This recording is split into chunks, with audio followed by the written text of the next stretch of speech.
Reassure an angry crowd. A good example of emotional management was how New York City Mayor Rudy Giuliani handled the aftermath of the 9/11 attacks in the United States.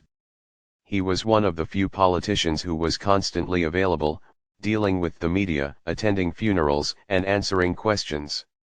He was able to manage people's anxiety, even though no one had any real answers or solutions to the horrible situation. On the other hand, you've probably also seen how some people can mismanage the emotions of others. Think of the number of times a poorly prepared CEO of a company had to face the media in a time of crisis.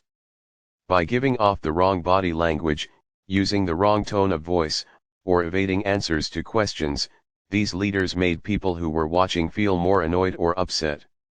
Managing other people's emotions is a two-step process. Just follow these steps. 1. Increase your empathy.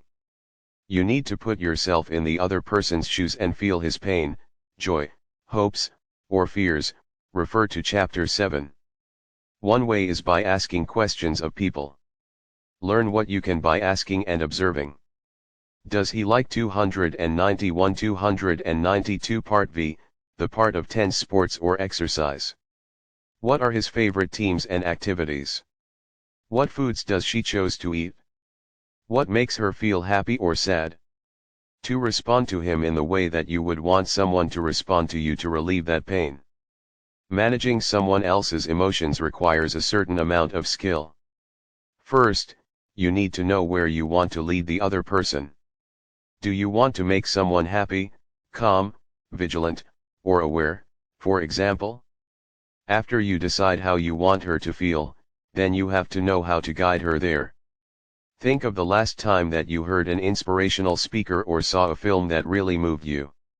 Impactful experiences usually involve a build-up in which the speaker or movie director sets the stage for where he or she wants you to go emotionally. You can create this build-up yourself by setting a goal or letting the person know where you want to go. Some examples are: we have to look at the situation calmly. As a family, we need to be aware of what's going on. Some bad things have happened, and we have to be on our toes. Then, you can build your case through stories or examples. You need to convey to the other person that you're both on the same side and it's in both of your best interests to be on the same page. By being consistent in your body posture, your voice, and your message, you can deliver a potent message that can move the other person's emotions closer to where you want them. Be socially responsible. Social responsibility is one of the highest levels of emotional experience. It demonstrates that you really care about others, especially those less fortunate. Being socially responsible isn't about personal gain, it's about what you can contribute to help other people. Social responsibility has several layers. At the most basic level, you can donate money to charity or a worthy cause. Although you want to make donations as a part of any socially responsible plan, donations are only a first step in the process. Chapter 17, 10 Ways to Improve Your Emotional Intelligence. At the next level, you might help a worthy organization collect money. You can solicit from friends, relatives, neighbors, or people you work with. You can get involved in events that raise money: charitable runs, car washes, dance-a-thons, walkathons, pie bakes, or biking events. The most effective components of social responsibility involve you personally contributing to a worthwhile cause. Think of some ways that you can help others who may need it. You might want to start by identifying the causes that you see as most important to you. You may feel passionate about spousal abuse, homelessness, food shelters, elderly care, hospitalized people, specific diseases, specific causes, and so on. After you identify a cause that you want to support, think of how you can best contribute.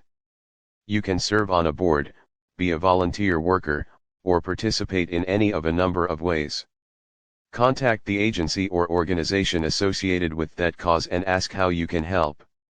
Manage your own impulses. Managing your own emotions, especially impulsiveness, provides another pillar of emotional intelligence, in addition to being aware of your emotions and managing other people's emotions.